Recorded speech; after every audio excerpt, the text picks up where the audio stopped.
المبعوث رحمة للعالمين. اللهم صل على حبيبنا وشفينا ومولانا أبي القاسم المصطفى محمد. اللهم صل على محمد وآل محمد. اللهم صل على محمد وآل محمد. اللهم صل على محمد وآل محمد وأجل فرج صاحبه وعلى آله وصحبه الميامين المنتجبين. Bapak Ibu yang saya berbahagia, kita bersyukur, kita bersua kembali dalam keadaan sehat walafiat untuk meneruskan pembahasan kita buku Imam Khomeini yang berjudul Salat Ahli Ma'rifat.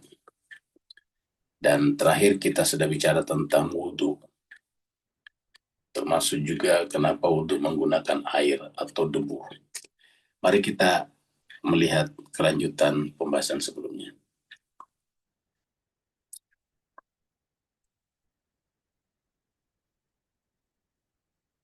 Jadi terakhir sampai di sini tanggal 9 Agustus ya. Jadi kita bahas sedikit di sini. Diringkasnya, pesuluk itu adalah orang yang menempuh jalan menuju kepada Allah. Pesuluk di jalan Allah harus ingat saat berwudu bahwa dia hendak bertawajuh menuju altar. Di altar kita sudah kenal kata altar. Altar itu adalah mahdar, tempat hadir. Altar kudus sang pemilik kibria. Kibria itu adalah kebesaran Allah. Kita manusia tidak boleh memiliki kiber.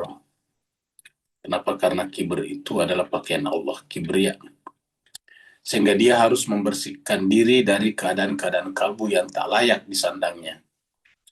Dan bahkan bisa membuatnya terusir dari kehariban kemuliaan rububiyahnya. Maka berupayalah untuk mengalirkan tohara ilahi, tohara lahiriahmu. Jadi maka berupayalah untuk mengalirkan tohara lahiriahmu ke sisi batin dan jadikan kalbumu layak dipandang atau bahkan layak untuk ditinggali oleh Allah, ditempati arasy Allah SWT. Jadi kalbu kita akan kita jadikan sebagai arasy-Nya Allah. Karena memang kalbu kita itu substansinya adalah fitrah. Dan fitrah itu pemiliknya adalah Allah. Fitrat Allah allati fataran nasa alaiha. Bersihkanlah kalbu dari semua hal selain daripada Allah. Di kata-kata la ilaha illallah adalah pembersihan. Dan keluarkanlah kesombongan tadi, kiber ini. Yang kesombongan itu adalah menganggap bahwa apa yang ada ini dari diri kita, itu sombong namanya. Kalau Allah menganggap bahwa semua dari dirinya, bukan sombong namanya. Hakikatnya memang begitu faktanya. Kalau kita mengatakan ini adalah hasil kerja saya, kelihatannya benar, tapi hakikatnya tidak benar. Karena kita bisa bekerja itu karena kesehatan. Terutama kita bisa bekerja karena kita ada. Yang membuat kita ada di sini ya tidak ada kecuali Dia yang Maha Ada. Ya. Jadi bersihkanlah kalbu dari selain Allah dan keluarkanlah kesombongan. Kesombongan itu adalah merupakan sifat-sifat Fir'aun dan cinta diri yang merupakan sumber semua kotoran dari kepalamu hingga kalbumu layak dihadapkan pada kedudukan ilahi yang maha kudus. Nah, jadi inilah terakhir pembahasan kita. Kita teruskan. Dalam lanjutan perkataan di atas, Imam Ridho menjelaskan sebab-sebab pengkhususan sebagian organ tubuh dalam wudu. Artinya kenapa kok kalau kita berwudu itu cuma 4 bagian? Kenapa tidak seluruhnya saja seperti kalau kita mandi janabat? Kenapa kalau berwudu cuma bagian-bagian yang juga bagian-bagian itu sudah bersih? Kan tidak boleh berwudu kalau masih ada najis di sana. Misalnya ada najis di tangan kita, ya tidak boleh, harus bersihkan dulu.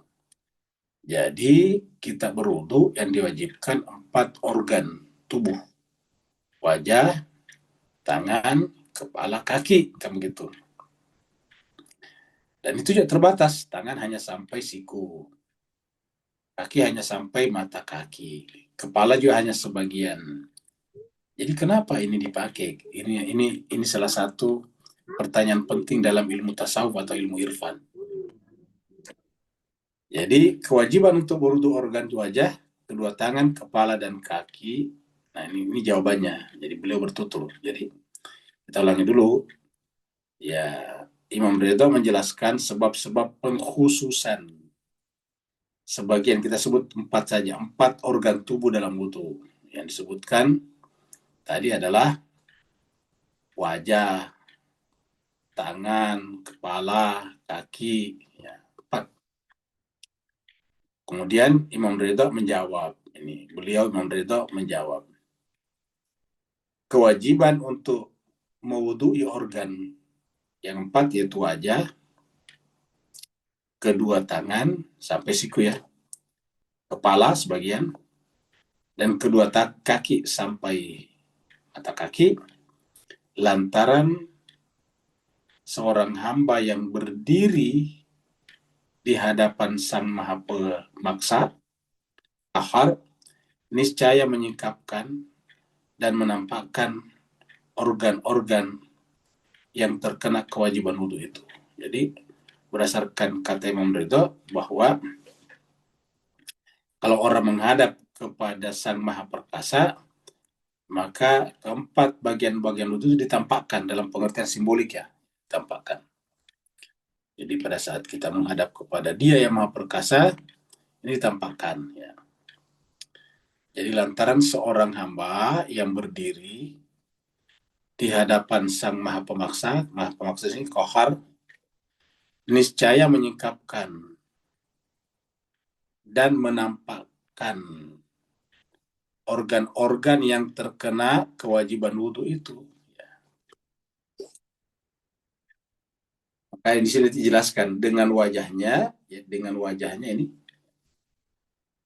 dengan wajahnya, wajah, dia bersujud. Dia bersujud. Dengan wajahnya, dia bersujud dan merunduk. Bersujud dan merunduk dalam pengertian merendahkan diri. Dengan kedua telapak tangannya, dia meminta dan memohon. Kedua tangan di sini ya. Dengan kedua tangannya, dia meminta dan memohon. Dengan kepalanya, dia menghadap dan menyambutnya dalam ruku dan sujudnya. Dengan kepalanya, dia menghadap dan menyambutnya dalam ruku dan sujudnya. Dengan kedua kakinya, dia berdiri dan duduk.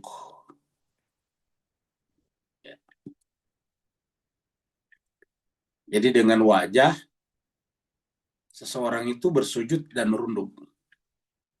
Dengan tangan, manusia itu meminta dan memohon. Dengan kepala, manusia itu menghadap dan menyambutnya dalam ruku dan sujudnya.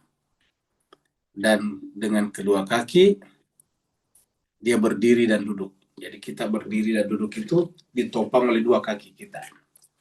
Tapi ini pengertiannya nanti kita lihat di sini lebih dalam ya. Kesimpulan dari perkataan Imam Ridho adalah mengingat organ-organ tadi memiliki peran dalam ubudiyah kepada Allah. Jadi organ-organ tadi memiliki peran dalam ubudiyah kepada Allah, dan ubudiyah tampak melalui tiap-tiap organ itu. Maka jatuhlah kewajiban atas semua organ itu untuk disucikan. Nah, jadi kita lihat kesimpulannya, kita lihat ini menarik ya. Kesimpulannya dari perkataan mereka adalah mengingat organ-organ itu tadi. Jadi organ-organ tadi memiliki peran dalam ubudiyah kepada Allah, dan ubudiyah tampaknya melalui tiap-tiap organ itu. Maka jatuhlah kewajiban atas semua organ itu untuk disucikan. Jadi kalau kita bicara tentang ibadah secara lahiriah saja, kita sudah lihat semuanya melalui organ-organ tubuh itu. Coba misalnya kita kalau salat kan pertama kali berdiri. Ya. Berdiri dulu kan menghadap ke kiblat. Berdiri itu adalah kaki. Ya, yang membuat kita bisa berdiri kaki. Nanti dari berdiri duduk juga adalah kaki. Kita bertumpu pada kaki untuk duduk. Ya, jadi berdiri dengan kaki. Kemudian nanti setelah kita apa namanya? Setelah kita berdiri, kita membaca ayat-ayat. Itu adalah dengan kepala, dengan kehusyuan, dengan niat menghadap. Ya, qurbatan ilallah itu dengan wajah.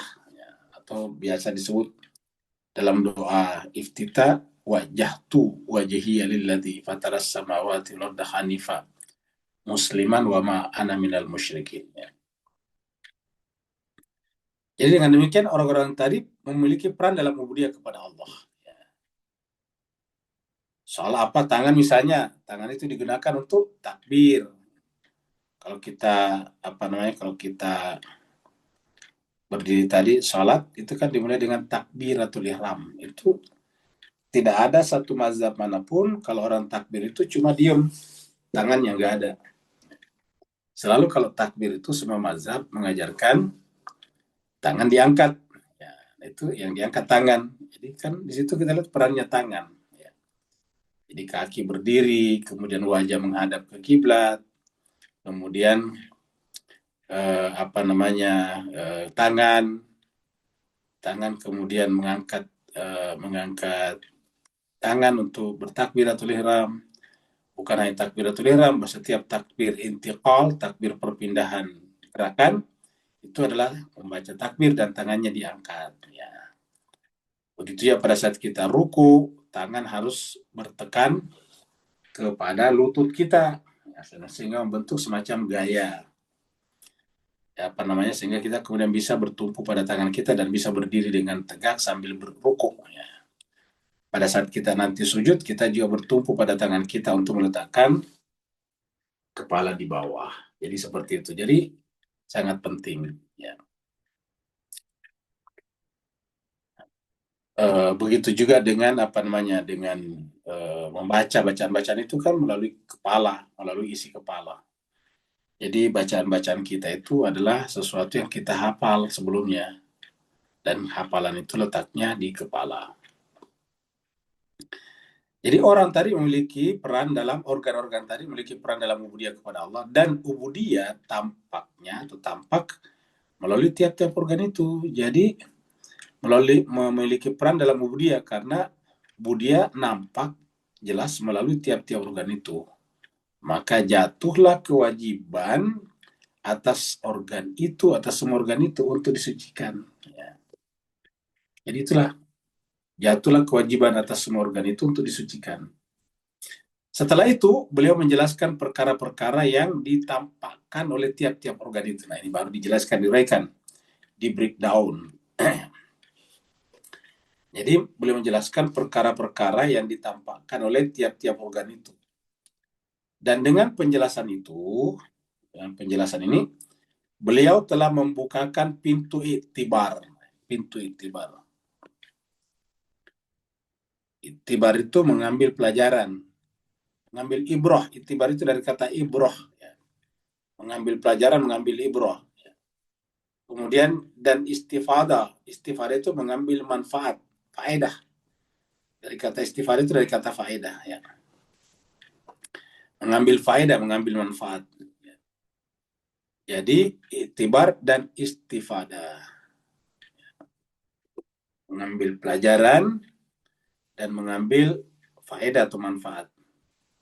Jadi ulangi, dengan penjelasan itu beliau telah membukakan pintu iktibar dan pintu istifadah kepada ahlinya dan membimbing ahli ma'rifat untuk menilik pelbagai rahasia di baliknya. Yakni semua organ ubudiyah di kehadirat ilahi haruslah suci dan disucikan. Jadi harus suci dan disucikan. Suci dan disucikan. Makanya yang kita pakai wudhu juga harus suci juga dan mensucikan. Jadi air yang harus kita gunakan wudhu adalah air yang suci dan mensucikan. Semua organ lahiriah yang sebetulnya berandil kecil dalam konteks ini tidak layak berada di makam ini. Jadi semua organ lahiriah yang sebetulnya berandil kecil dalam konteks ini tidak layak berada di makam ini, kecuali setelah disucikan. Harus disucikan. Ya, seperti tadi kepala, wajah tadi, tangan harus disucikan.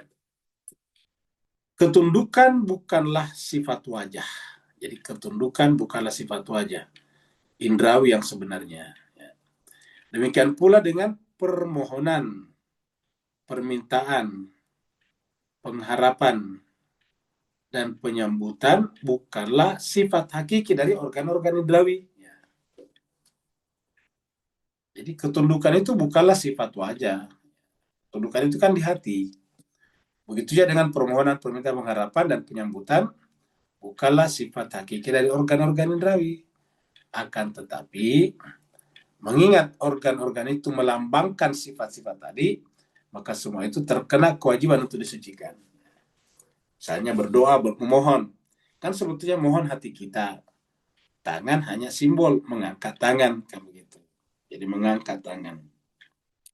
Jadi hanya dengan mengangkat tangan. Jadi demikian pula dengan permohonan dan permintaan. Kita mengangkat tangan, ya. Jadi organ-organ tadi melambangkan sifat-sifat tadi. Maka semua itu terkena kewajiban untuk disucikan. Kalau kita salat tadi, ya kita harus hafal semuanya. Pertama kita hafal urutannya. Yang kedua kita hafal bacaan-bacaannya, termasuk beberapa ayat, beberapa surat. Paling tidak surat yang pertama yaitu surat Al-Fatihah harus dihafal. Nah, di mana letaknya hafalan itu? Di kepala. Jadi semuanya itu mengarah kepada ibadah tadi seperti dikatakan di sini. Organ-organ tadi memiliki peran dalam ubudiyah kepada Allah, dan ubudiyah tampak melalui tiap-tiap organ itu. Maka jatuhlah kewajiban atas semua organ itu untuk disucikan. Ya, jadi penyebabnya harus disucikan karena itu. Karena semuanya itu dipakai untuk menghadap kehadiran Allah Subhanahu wa taala, seperti yang kita bisa lihat di sini nih.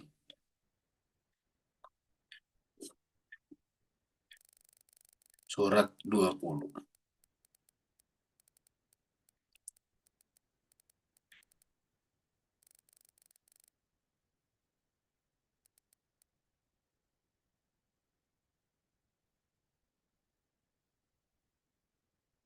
Jadi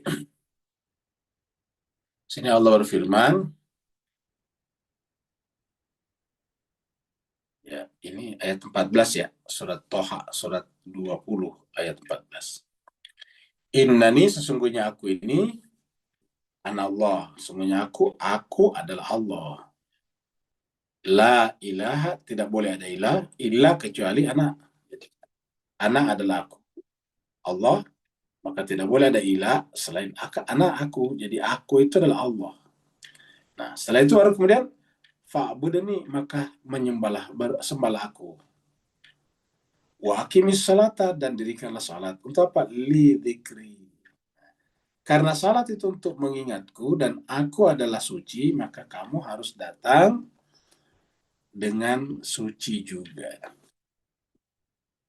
Suci juga. Karena Allah itu adalah tidak nampak secara fisik, karena Tuhan itu adalah melampaui ruang waktu, maka tidak bisa diwujudkan dalam bentuk fisik, ruang dan waktu. Maka kemudian tubuh kita menjadi simbol-simbol penyembahan kepadanya harus disucikan. Jadi Allah itu kan suci tapi tidak nampak, maka kita yang datang kepadanya mensucikan diri kita ketika ingin menggapai kehadiratnya dengan kata-kata wa aqimis sholata lidzikri, dan dirikanlah salat untuk mengingatku. Nah, jadi jelas salat untuk mengingatku. Nah, karena akan mengingatku ya harus disucikan tadi. Jadi semua organ ubudiyah di hadirat ilahi harus suci dan disucikan. Semua organ lahiriah yang sebetulnya berandil kecil dalam konteks ini tidak layak berada di makam ini kecuali setelah disucikan. Ini kan pelajaran bagi kita, kalau bagian-bagian tubuh saja harus disucikan, apalagi bagian rohani, batin. Dan kita lihat bahwa dalam Islam itu orang yang meninggal dunia itu pun juga badannya harus disucikan, dimandikan. Ya. Ya, walaupun kelihatannya badan itu kan materi benda, tetapi dia harus disucikan sebagai simbol bahwa kita ini dari Allah, fitrat Allah, lati fatar rasalnya suci, dan kita harus kembali kepadanya juga dalam keadaan suci. Akan tetapi mengingat organ-organ itu melambangkan sifat-sifat tadi, maka semua itu terkena kewajiban untuk disucikan. Jadi dari situ munculnya sama tadi di atas ini. Ya. Jadi kita lihat di sini, ya. Akan tetapi mengingat organ-organ itu melambangkan sifat-sifat tadi, maka semua itu terkena kewajiban untuk disucikan.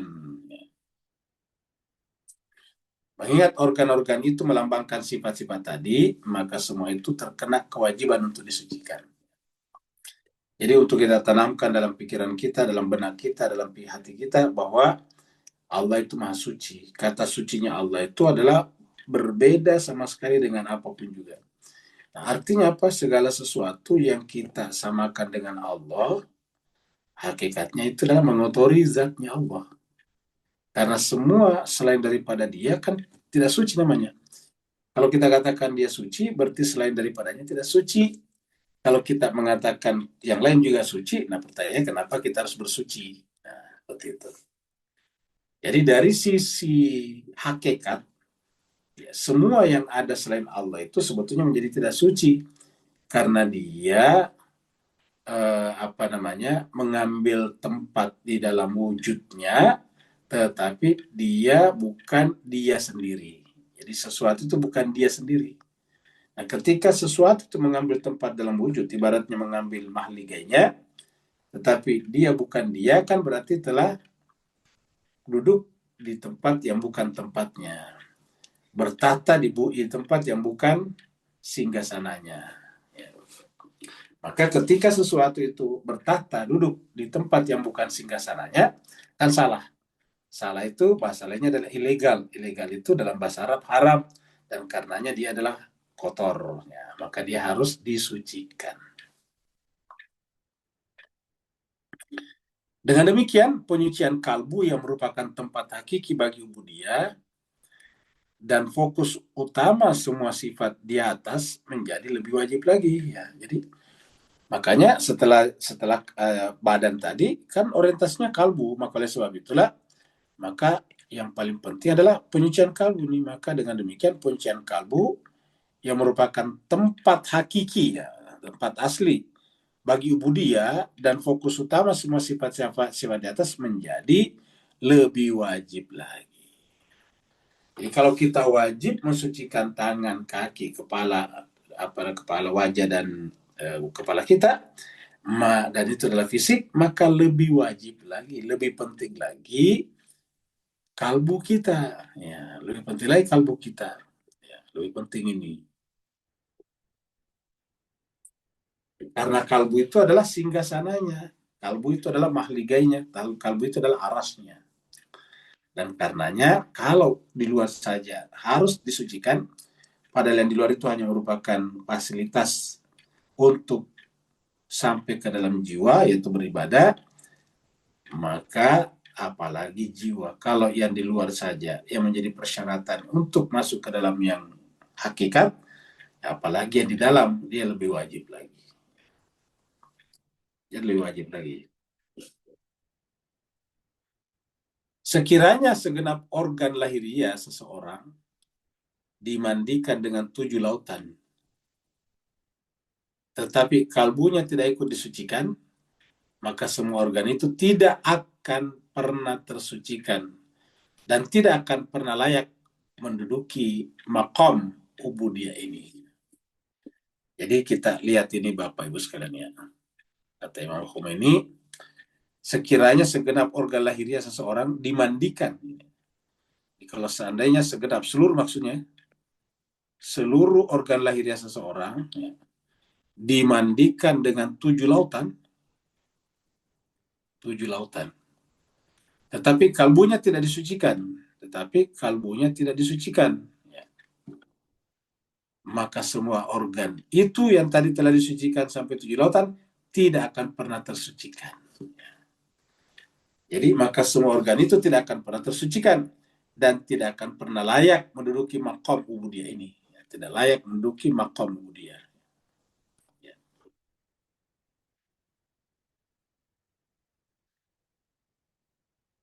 Jadi tidak layak untuk menduduki maqam itu. Ya, kalau organ-organ tadi tidak disucikan. Kenapa? Karena orientasinya kalbu. Jadi sebetulnya lah di luar tadi itu kepala dan sebagainya hanya merupakan semacam karpet merah untuk masuk. Karpet merah itu kan dipakai untuk datang ke tempat yang lebih mulia. Karpet merah itu kan misalnya dari jalanan sampai kepada singgasana, itu karpet merah. Nah, jadi semua yang diwudu itu adalah merupakan karpet merah yang kita gelar supaya Tuhan bertahta di dalam kalbu kita.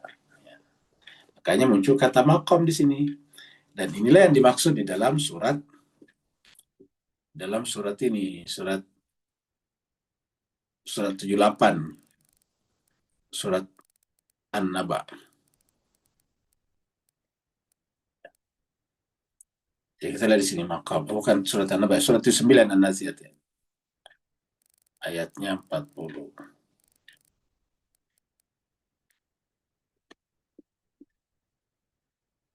Wa amma man khafa maqama rabbina. Wa amma man, dan adapun orang yang khafa takut makam Tuhannya. Jadi sesuai dengan makam Tuhannya di sini seperti dikatakan di sini. Ya, kalbunya tidak ikut disucikan, tetapi apabila nih sekiranya segenap organ lahiriah seseorang dimandikan dengan 7 lautan, akan tetapi kalbunya tidak ikut disucikan, ya maka semua organ itu tidak akan pernah tersucikan dan tidak akan pernah layak untuk menduduki makom ibadah kepadanya ini. Atau makam untuk dibadai kalau Tuhan. Makam Tuhan makam untuk dibadai, kalau kita makam ubudiyah. Ya. Nah, di sini. Maqam Rabbi. Wa amma man khafa maqam Rabbi. Siapa yang takut tidak mencapai makam Tuhannya. Ya. Jadi, wa amma man khafa maqam Rabbi. Adapun orang yang takut kepada kedudukan atau tidak mencapai kedudukan Tuhannya, maka caranya adalah dengan wanahan nafsa anil hawa. Dengan mengendalikan hawa nafsunya. Jadi mengendalikan, menahan nafsunya dari pengaruh hawa nafsunya. Karena kalau dia nafsunya terpengaruh hawa nafsunya, maka yang bertahta di sana bukan Allah, tetapi hawa nafsunya. Ketika hawa nafsunya bertahta di sana, berarti nafsu ini bukan lagi arash, bukan lagi mahligai untuk Allah. Kalau dia bukan mahligai untuk Allah, berarti nafsu ini bukan makamnya Tuhan. Nanti kalau berhasil menjadikan nafsu jiwanya sebagai makam Tuhannya, barulah fa'innal jannata hiyal ma'wa. Maka surgalah tempat tinggalnya. Fa'innal jannata hiyal ma'wa. Makanya juga ada kata makam juga tentang Ibrahim. Ya, kita lihat saja di sini.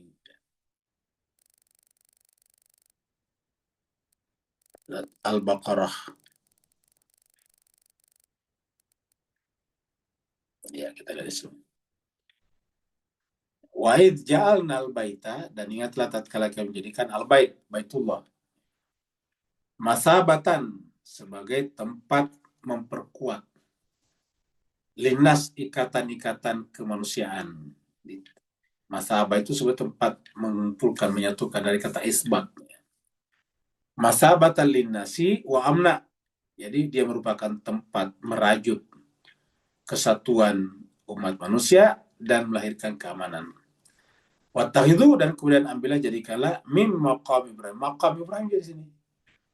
Jadi maqam Ibrahim itu adalah makam, termasuk makam kenabian, makam tinggi dalam kenabian, dan makam itu adalah makam yang berimplikasi dengan makam Allah tadi. Wattakhidhu min maqam Ibrahim musalla. Dan jadikanlah makam Ibrahim itu sebagai musalla. Artinya jadikanlah makam Ibrahim itu sebagai tujuan salat. Ya. Jadi kalau kita salat di sana, tujuannya adalah agar salat kita itu mengangkat kita kepada makam Ibrahim ketika salat harusnya mengangkat kita kepada makam Ibrahim, lahirlah lagi tadi surat An-Naba. Ya, fa amma man khafa maqama rabbih. Ya. Jadi orang yang takut tidak mencapai makam Tuhannya, ya maka dia harus menahan diri dari hawa nafsunya dengan cara mengikuti makam Ibrahim. Karena dengan mengikuti makam Ibrahim kita akan bisa naik level menjadi maqam rabbih. Jadi jelas ya.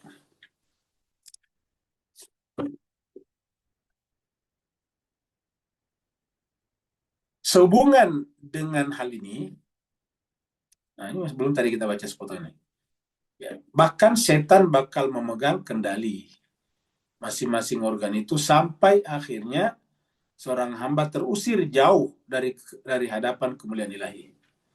Sampai akhirnya seorang hamba terusir jauh dari hadapan kemuliaan Allah. Kata terusir ini seperti yang terjadi pada iblis, ya, disuruh pergi, disuruh keluar, diusir. Ya, jadi kita lihat iblis itu diusir keluar. Ya, kenapa? Karena itu tadi dia tidak bisa mempertahankan makam ubudiahnya, makam kesucian. Ya. Kita sudah pernah angkat ya, kalau tidak salah tidak apa-apa kita angkat lagi di surat 7 ya.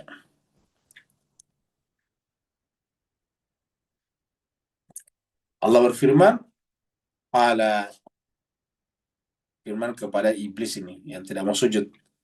Ma manaka alla tasjuda iz amartuk? Apa halanganmu? Apa keberatanmu? Allah untuk tidak tasjuda bersujud iz amartuka ketika aku perintahkan kamu untuk sujud. Qala maka iblis berkata, ana khairum minhu. Saya kan lebih baik ini. Ana khairum minhu. Aku. Padahal tadi kita sudah dalam surat Taha, aku itu adalah Allah.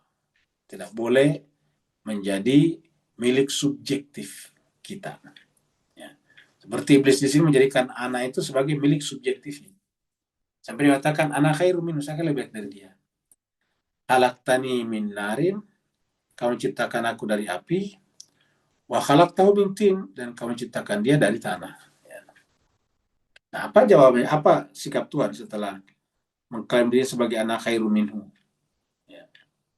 Bahwa ini memang benar. Allah ciptakan dia dari tanah.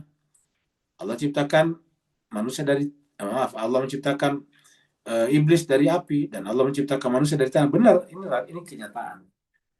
Tetapi yang tidak benar di situ adalah mengklaim dirinya lebih baik daripada makhluk yang diciptakan dari tanah karena merasa diri diciptakan oleh dari api. Nah, sebetulnya ini adalah hal ikhwal atau asal usul munculnya apartheid, ya, rasisme dan sebagainya seperti yang terjadi di Palestina sekarang. Contohnya gini, kalau Bapak Ibu perhatikan ya di televisi atau di berita. Belakangan ini di Israel itu selalu muncul demonstrasi di berbagai kota. Ya, apa yang mereka tuntut? Yang mereka tuntut pertama kali adalah supaya membebaskan Sandra. Ya, membebaskan Sandra. Ya, keluarga-keluarga Sandra mengatakan bahwa ya tidak ada gunanya membawa kembali kebenangan dari Gaza kalau tidak membawa Sandra. Karena Sandra bagi mereka kembali adalah simbol kemenangan itu sendiri. Nah, mereka marah karena ada warganya di Sandra. Ya. Kenapa pada saat yang sama tidak melakukan hal serupa ketika berkenaan dengan apa yang terjadi di Palestina? Kalau mereka kan di Sandra cuma 100-an orang. Palestina sudah 60.000 orang yang dibunuh oleh Israel. Nah, kenapa dia tidak demo? Kenapa dia tidak marah? Marahnya mereka karena keluarga mereka disandra dan tidak dilepaskan. Nah, ini menunjukkan bahwa diam-diam bisa kita lihat bahwa dia merasa lebih baik daripada orang Palestina. Jadi aku tidak boleh diperlakukan seperti ini. Sandra harus dibebaskan. Sandra anak-anak kami. Tetapi Palestina nggak apa-apa. Nah, itu kan berarti anak khairum minhu sebetulnya. Jadi kata-kata anak khairum minhu awal atau asal-usul dari semua jenis kejahatan. Baik itu kejahatan yang sifatnya sosial ataupun sifatnya politik. Sosial seperti tadi dengan anak khairum minhu, dia bisa membunuh orang lain. Anak khairum minhu, dia bisa menetapkan hukum yang keras kepada orang lain dan membebaskan dirinya dan keluarganya. Jadi anak khairum minhu. Jadi awalnya dari sini. Sumber kekacauan dunia adanya dari sini. Ya. Bahwa yang namanya fasisme itu hanya muncul dulu pada zaman Perang Dunia Pertama dan Kedua, perlu kita sampaikan bahwa sampai sekarang fasisme masih ada. Apa yang dipertontonkan oleh Amerika misalnya itu adalah fasisme sebetulnya. Yang boleh di Amerika itu hanya mereka yang berkulit putih. Ya. Sedangkan pendatang-pendatang dari Amerika Latin, dari India tidak boleh, atau dari Tiongkok tidak boleh. Kan menunjukkan bahwa mereka merasa lebih baik. Harusnya kan boleh-boleh aja selama mengikuti peraturan, itu intinya. Makanya Allah mengatakan kata-kata anak khairun ini adalah sumber dari segala kejahatan. Ya. Karena jelas mengangkat dirinya lebih baik daripada yang lain. Kamu ciptakan aku dari api, sedangkan dia Adam hanya kamu ciptakan dari tanah. Ya.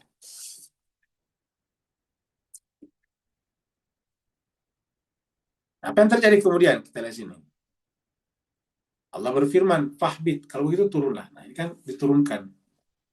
Fahbit minha, turunlah daripadanya. Fama yakunu laka anta takabbara fiha.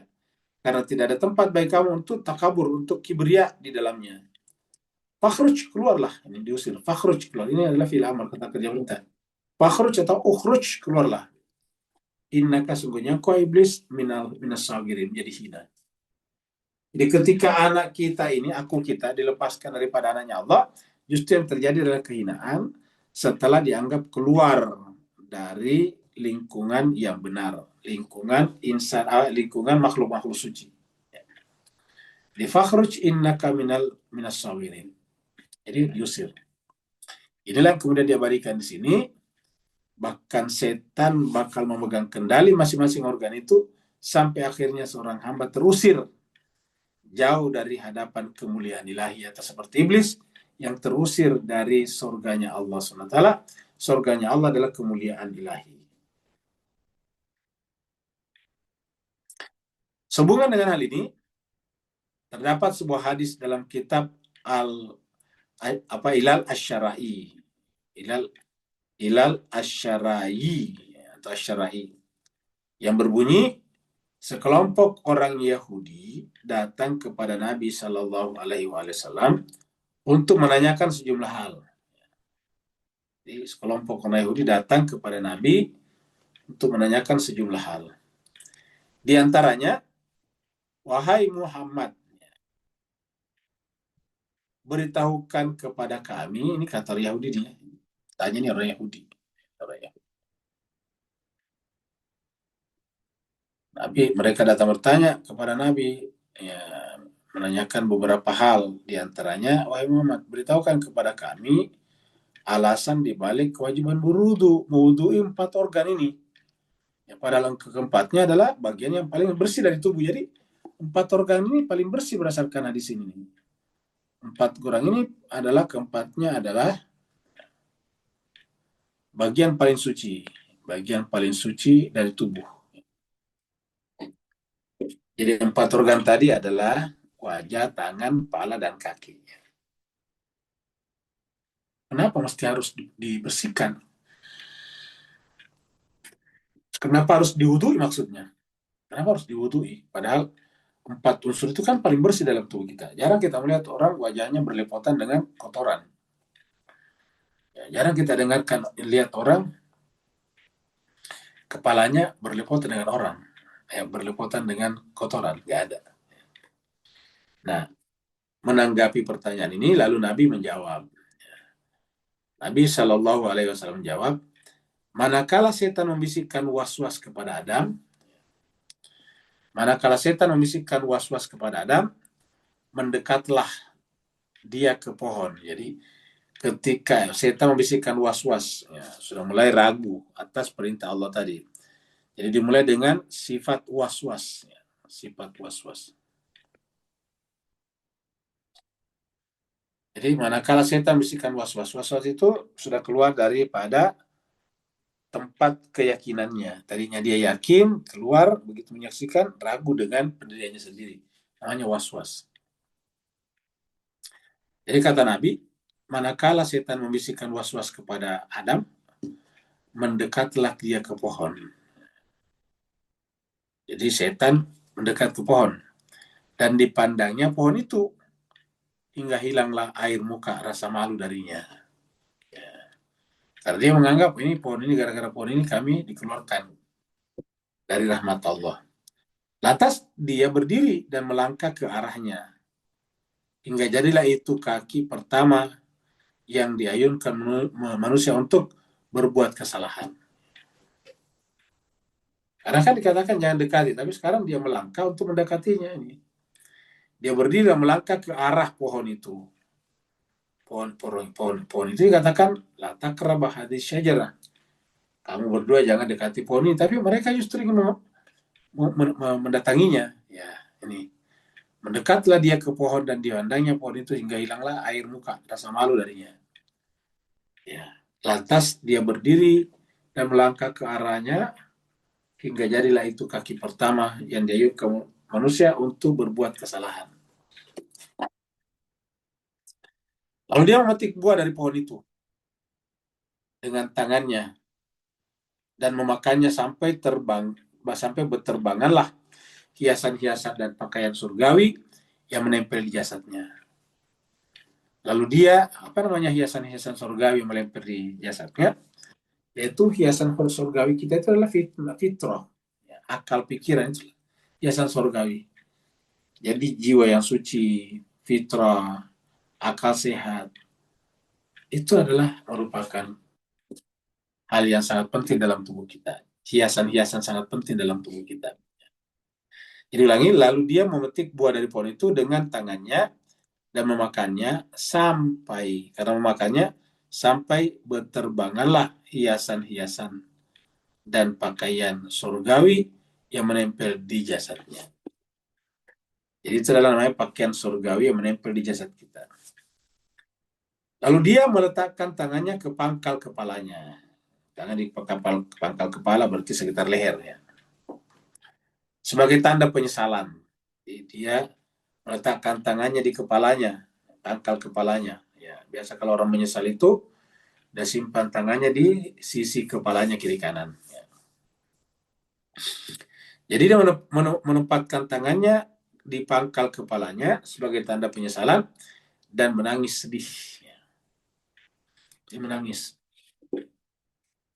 Adam dan Hawa. Ketika kemudian Allah menerima taubatnya, dia mewajibkan kepadanya dan anak keturunannya untuk menyucikan keempat organ itu.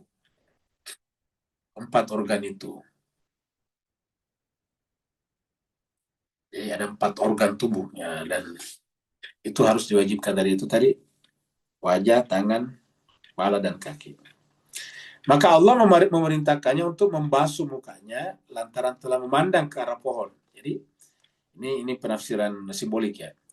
Allah merintahkannya untuk membasuh mukanya karena telah memandang ke arah pohon itu. Jadi kalau sudah wajah hati kita melihat kepada dunia yang merupakan hiasan ini, maka pasti ada yang salah pada diri kita. Dan itu harus diwudui, harus disucikan jiwa kita kalau begitu. Seperti mana dikatakan, Allah merintahkannya untuk membasuh mukanya lantaran telah memandang ke arah pohon itu. Begitu kita mengarah kepada pohon itu sudah mulai tergoda. Karena begitu kita melihat kan sudah mulai ada kontak. Melihat itu adalah terjadi kontak antara melihat dan dilihat. Itu kontaknya di situ. Jadi namanya melihat itu artinya menyatunya antara orang melihat dan orang yang dilihat atau benda yang dilihat. Menyatu.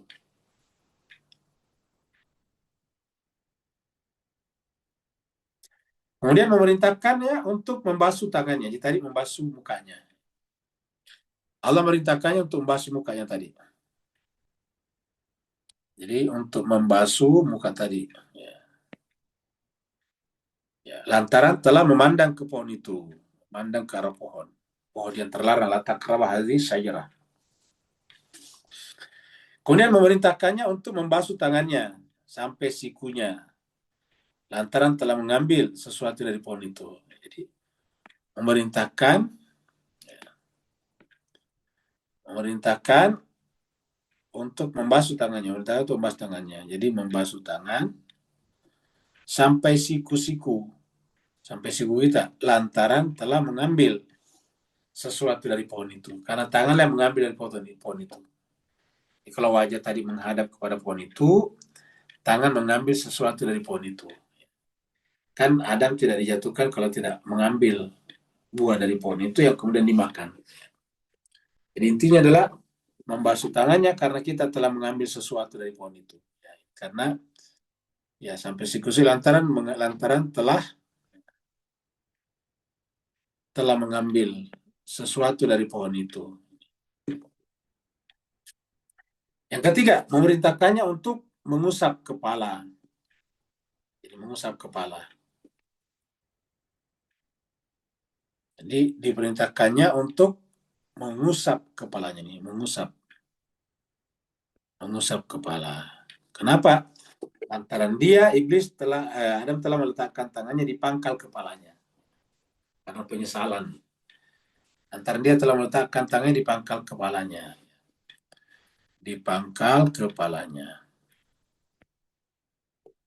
serta memerintahkannya untuk mengusap kedua kakinya. Lantaran telah dipakai untuk berjalan menuju kesalahannya. Jadi memerintahkan untuk mengusap kedua kaki. Jadi mengusap kedua kaki. Lantaran kaki itu telah dipakainya untuk berjalan menuju kesalahan. Nah, dari sini nih. Ya. Telah dipakainya untuk berjalan menuju kepada kesalahan berikutnya. Nah, jadi inilah alasan kenapa kita wudhunya ada 4. Ya. Dan kita lihat tempat-tempatnya. Seperti tadi, yang pertama tadi, muka. Karena muka telah digunakan memandang ke arah pohon. Pohon apa? Pohon material, pohon duniawi. Kita sejak kecil bercita-cita untuk menjadi banyak harta bendanya. Ya, itu sebenarnya tidak salah, tetapi ketika berhenti di situ lahirlah ini. Ya. Akhirnya kemudian memandang hanya kepada pohon itu saja. Memandang terus kepada pohon, memandang kepada dunia.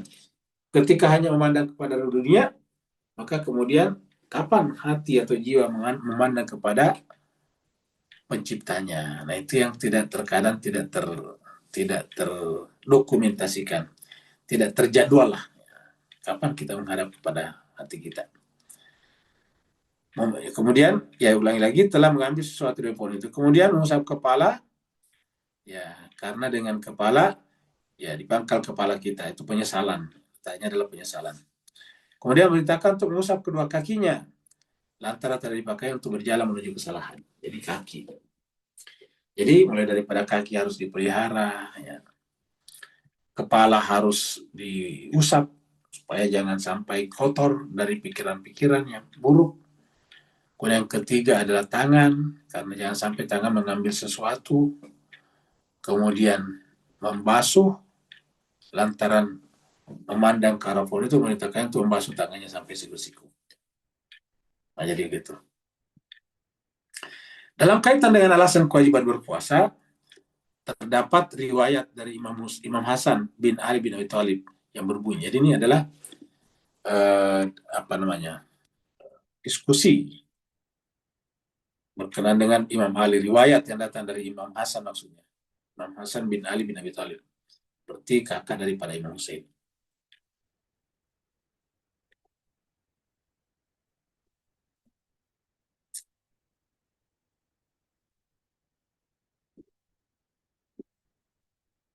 Jadi sekelompok orang Yahudi datang kepada Nabi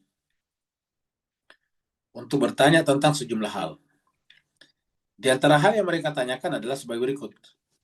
Mengapa Allah mewajibkan kepada umatmu untuk berpuasa di siang hari? Kalau tadi kan wudhu selesai di atas ya.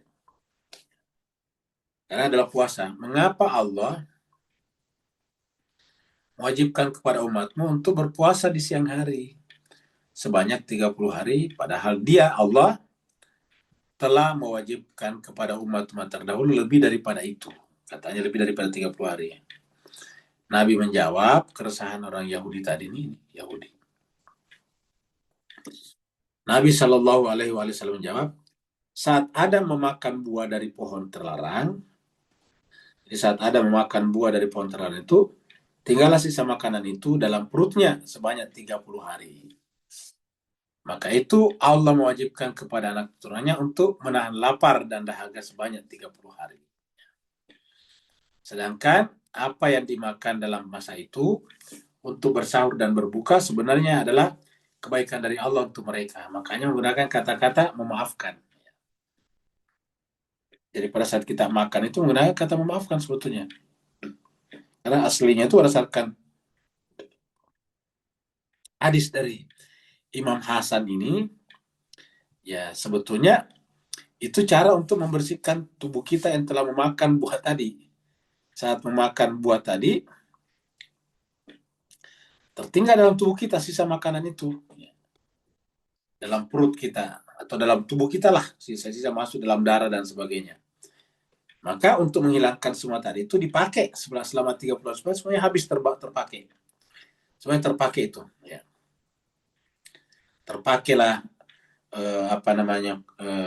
fat kita, terpakailah tenaga kita, terpakai semuanya yang tadinya bersumber daripada buah terlarang. Nah, bisa kita artikan ini bahwa kita ini dalam setiap hari terkadang sadar atau tidak sadar makan hal-hal yang sebetulnya terlarang.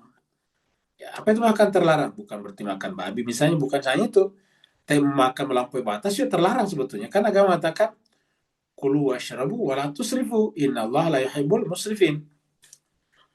Ya, makan dan minumlah tetapi jangan melampaui batas. Karena Allah tidak suka orang melampaui batas. Nah, kita ini kan sering melanggar ini. Untuk membersihkan itu, maka kita harus berpuasa selama 30 hari. Ya. Lalu kenapa mesti harus ada sahur dan sebagainya? Itu dikatakan tadi sini adalah kebaikan dari Allah SWT. Maka kita lihat ini sama dengan apa yang disampaikan Allah dalam Al-Quran. Coba kita lihat surat Al-Baqarah. Surat 2 ayatnya 187.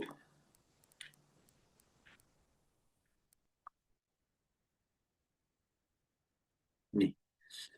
Uhilla lakum lailatas syamir rafathu ila nisaikum.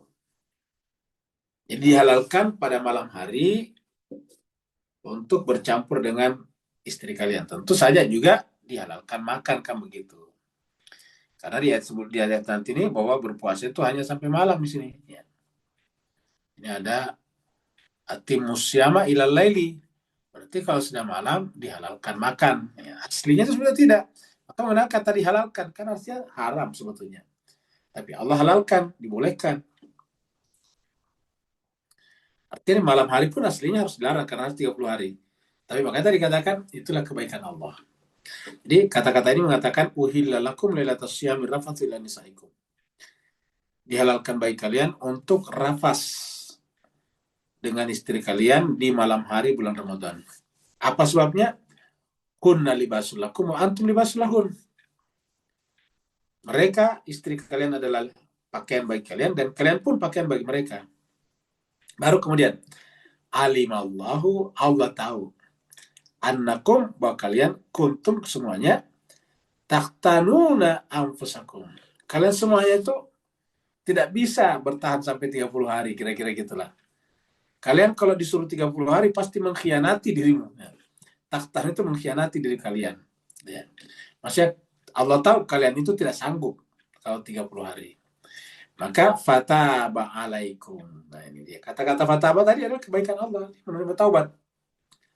Kata-kata fataba itu kan artinya sesuatu yang sebetulnya tidak boleh. Karena kan kata taubat itu kan berarti ampunan. Jadi taba artinya Allah menerima taubat kalian. Wa'afa'ankum dan juga memaafkan kalian. Nah ini yang disebut tadi dengan kata sini kebaikan. Kebaikan dari Allah untuk manusia. Ya. Jadi Allah taba alaikum, Allah juga afa ankum. Taba mengampuni, menerima taubat, wa'afa dan memaafkan. Ya. Ya, jadi dua ini. Nah, kan kata-kata ini juga kan sebetulnya tidak boleh. Seperti tadi sini penggunaan kata uhilla artinya haram kan begitu. Ya.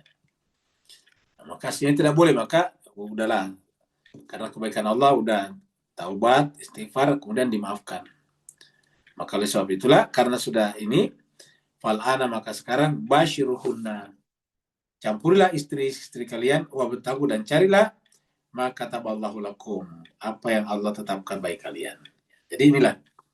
Jadi benar yang dikatakan Imam Ridho di sini, apa Imam Hasan tadi mengatakan di sini bahwa apa yang dimakan dalam masa itu untuk bersahur dan berbuka sebenarnya adalah kebaikan dari Allah Subhanahu wa taala. Jadi ingat, kebaikan dari Allah. Ya, jadi inilah. Jadi aslinya itu tidak boleh, tetapi karena kebaikan boleh. Aslinya itu 30 hari 30 malam itu harusnya tidak makan, ya, supaya selama 30 hari 30 malam itu semuanya habis. Ya. Apa yang pernah kita makan sudah keluar. Kan ini menunjukkan bahwa dalam pandangan Islam itu makanan yang kita makan itu mengalami proses, bisa proses transendensi, bisa saja prosesnya bersifat turun ke bawah, transenden itu ke atas, bisa ke bawah. Ya. Jadi bisa seperti itu kalau kita memakan sesuatu. Jadi makanan bisa mengangkat kita ke atas, tapi juga bisa menurunkan ke bawah. Ya. Jadi semuanya dari makanan. Makanya kalau kita makan, kita dianjurkan berdoa. Ya. Allahumma ya Allah, barik lana, berkahilah kami dengan makanan ini. Nah, kenapa? Supaya kita mengalami transendensi, kita ke atas.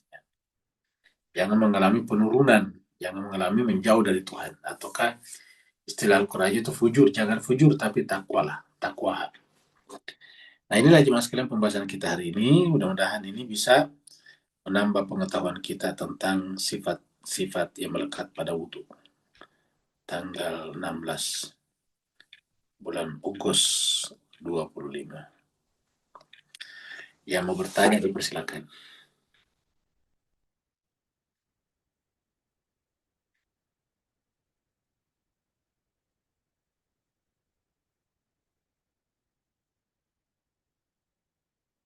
Ustadz, Ya, Assalamualaikum silakan. Ustadz. Waalaikumsalam. Mau tanya Ustadz, tadi Ya, kan kalau kita berwudu kan kita menghadap Allah dengan kesucian ya. ya. Kalau seandainya ketika udah wudu, udah sholat, terus pikiran kemana-mana, itu kita sebenarnya automatically batal atau gimana Ustadz ya? Dalam kesuciannya atau dalam ininya Ustadz? Afwan Ustadz. Jadi secara syariat tidak batal. Karena yang membatalkan wudhu syariat itu kalau sesuatu yang dilarang terjadi di situ, ya, dan najis dan sebagainya. Tapi kalau misalnya hanya pikiran, secara syariat tidak batal, tetapi belum sempurna, belum maksimal kita punya pensucian jiwa. Karena tadi kita katakan tujuan daripada tujuan daripada mensucikan bagian-bagian tubuh yang 4 itu adalah targetnya adalah batin. Ya. Jadi yang ditarget adalah batin, ada tadi atas ini. Ya. Jadi kita lihat di sini, segenap organ lahiriah seseorang dimandikan dengan 7 lautan. Jadi sekiranya segenap atau semua organ lahiriah seseorang dimandikan dengan 7 lautan, tetapi kalbunya tidak disucikan, nah maka semua organ itu tidak akan pernah tersucikan. Jadi kita mensucikannya dengan cara usahakan. Jadi anggaplah bahwa pikiran kita itu ibarat ibarat hewan liar yang bisa kemana-mana. Maka pada saat kita sholat, kita kandangin dulu, kira-kira gitulah.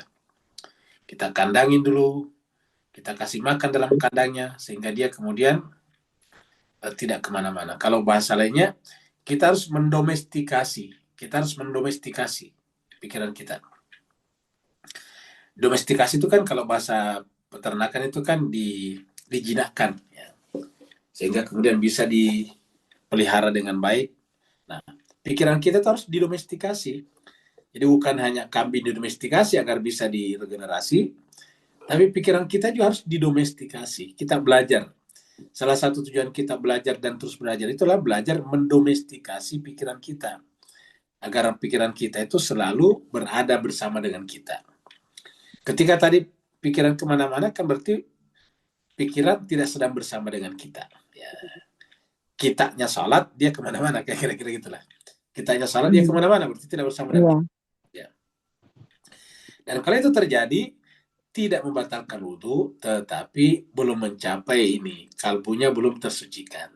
Seperti itu. Nah ini kalau dalam bahasa puasa, ya masih levelnya masih di bawah, yaitu puasanya puasanya pedagang. Ya dia dia mendapatkan untung, dia jual, kira-kira gitulah. Kalau dia berpuasa dapat keuntungan misalnya menurunkan fat, maka dia berpuasa. Kalau tidak itu tidak berpuasa, kira-kira gitu. Nah, jadi oleh sebab itulah kita harus tingkatkan, tidak perlu putus asa kata Tuhan. Pernah kita sampaikan bahwa yang paling tidak disenangi Tuhan itu berputus asa. Ya. Makanya kalau kita sudah menghadapi seperti ini, kalau begitu percuma saya sholat, nah itu berputus asa namanya. Sedangkan Al-Quran mengatakan begini, ya. Al-Quran mengatakan jangan berputus asa, ya. Dan justru Al-Quran mengatakan ini, Qul katakanlah Muhammad, ya ibadi wa hamba-hambaku, hamba Tuhan. Alladzina yang asraf melampaui batas sebetulnya, bukan melanggar, melampaui batas. Ala anfusim, apa arti asraf ala anfusim? Berarti telah keluar jauh, maksudnya itu pikirannya, benaknya telah terbang jauh sekali kemana-mana. Ya. Nah, katakan kepada mereka yang seperti itu, yang tadi pikirannya kemana-mana pada saat sholat atau pada saat berpuasa, la taqnatu, jangan berputus asa dari rahmat Allah. Ya. Jadi sebetulnya nih kalau kita lihat ini biasa saja. Justru karena kita biasa seperti ini, lalu muncullah jangan berputus asa dari rahmat Allah. Ya. Bagi mereka yang sudah asrafu ala anfusihim, satu yang tidak boleh, jangan berputus asa. Selalulah dengan ini datang kepada Allah. Makanya kita memperbanyak istighfar, kaitannya tadi dengan ibadah kita yang belum sempurna. Makanya kan pada saat puasa tadi ada kata-kata atimu, sempurnakan. Jadi kata-kata menyempurnakan itu adalah sebuah proses yang berlangsung terus-menerus. Ya. Kita ini tidak seperti Nabi, tidak sempurna. Nabi itu kan sudah sempurna. Kita belum sempurna. Dan proses kita untuk menyempurnakan diri kita berkelanjutan sampai akhir hayat. Ya, sampai akhir hayat. Nah, inilah proses yang panjang yang terus-menerus kita lakukan. Makanya berlakulah di sini. La taqnatu min rahmatillah. Innallaha yaghfirudz dzunuba jami'an. Karena Allah pasti akan mengampuni dosa semuanya, termasuk dosa tadi asrafu ala anfusihim. Ya. Tidak mampu mengendalikan, tidak mampu mendomestikasi, tidak mampu mengandangkan pikiran kita pada saat kita sholat. Innallaha yaghfirudz dzunuba jami'an. Innahu huwal ghafurur rahim, seperti itu. Jadi jawabannya wudu tidak batal dalam tanda petik, yaitu wudu sebagai syariat lahiriah.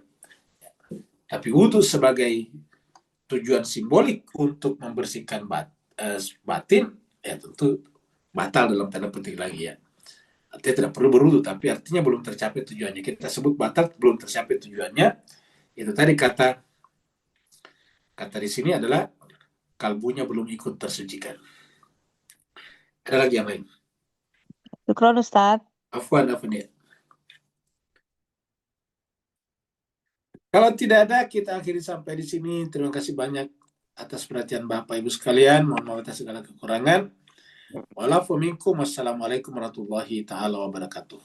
Waalaikumsalam. Waalaikumsalam warahmatullahi wabarakatuh. Ustaz.